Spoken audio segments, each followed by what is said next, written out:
right, welcome to again here from the Edelmetallmesse in Munich 2019, and my name is Hannes Huster from DerGoldreport. And today with me is the CEO of DANAKALI, an Australian listed company. Niels, good to have you here. Thanks for your time. Yeah, thank you for having me. And you just became CEO of DANAKALI in March this year. So maybe explain a little bit more about your background and how did you came to DANAKALI. I think that's the first question from my side. Sure. So I've been involved with DANAKALI since June last year, 2018, where I came on board as a Chief Commercial Officer. I have a background in mining from BHP, worked almost 15 years in BHP with different roles. And one of the roles was actually the development of the potash mine in Saskatchewan, in Canada.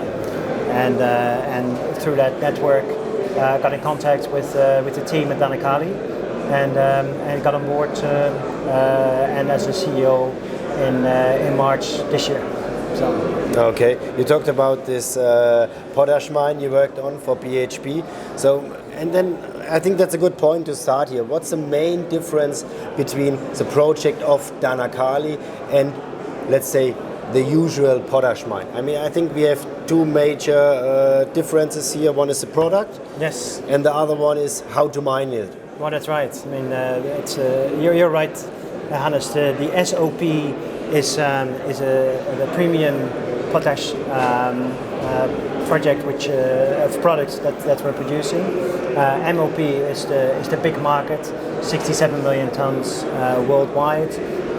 This project of this product is 7 million tons worldwide, and it's a premium product which is used on fruit and vegetables because it doesn't have any chlorine in it. The usual MOP product that is mined has chlorine in it, so therefore it will affect taste on fruit and vegetables and nuts and things like that. And this one doesn't have it, and it's a premium because it goes on the higher value crops. And the way it's mined is indeed also different, right? I mean, we have the fantastic deposit in Eritrea. It's called the COLLULI Project, where this is a very old sea that was dried up 5 million years ago. All kind of layers of salt, and the sulfate of potash is nicely solid salts that we can mine with open cut mining. And because it's open cut mining, it's very shallow, only 16 meters deep. It's a fantastic, easy way of mining and very cheap. And if you compare it to some of our competitors, some of the other potash projects where they have to sink shafts, they have to do solution mining, the capital costs are significantly higher. And that's the beauty about this project and also the products that we can produce. So if you talk about numbers, you know, I mean, your capex is around $300 million US. That's right. For the first module, and compared to an underground mine, what is the capex there? Usually, I mean, you can't say it's that and that, but no. Usually it's... No, shaft sinking is obviously very expensive. And I mean, if you have to go 500 meters below the surface, that's easily $500,000 to $1 billion.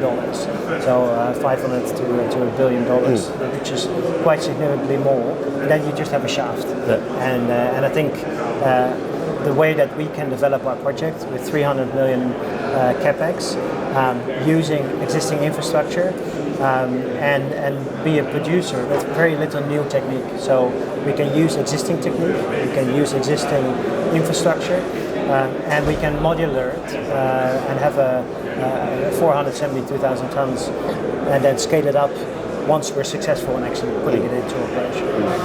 And I think what people always have to understand, we are here dealing in bulk materials, so you have it's very important to get the transportation done. And yes. I think DANAKALI is maybe one of the projects in the world that's the closest to an harbor.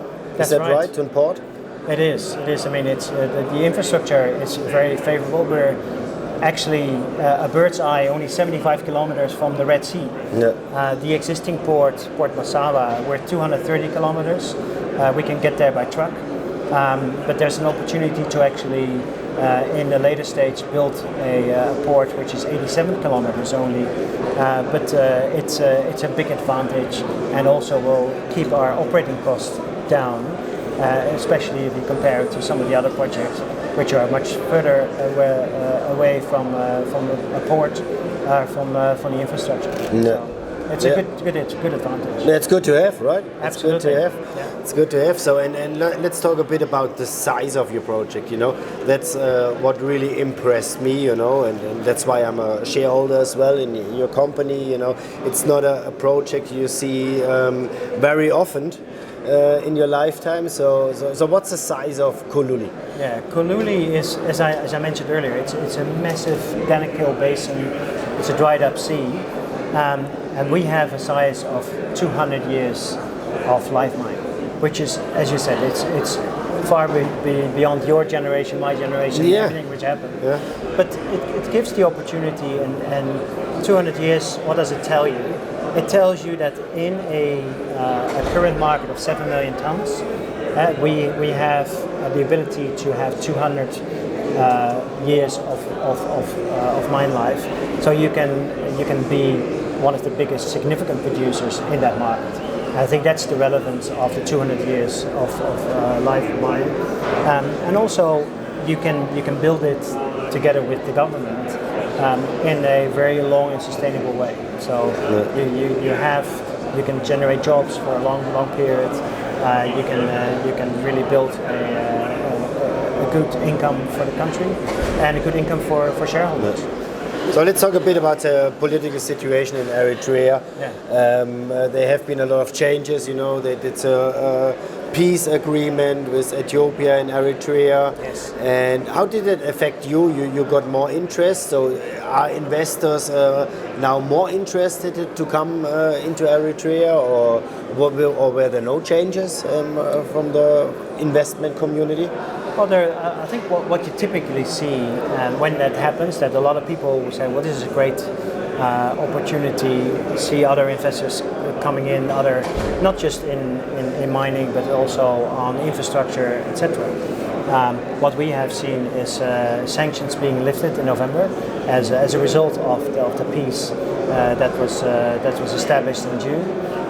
And from there on, you see a lot of people coming to us very interested to help us with the development of the infrastructure, want to talk about equity investment as well, and this is what we're going to do. I think the real dividend has to come, but we see that there's been a bigger pool of investors who have shown interest in the country, and I think what we have seen is stability and a good interest from people coming in.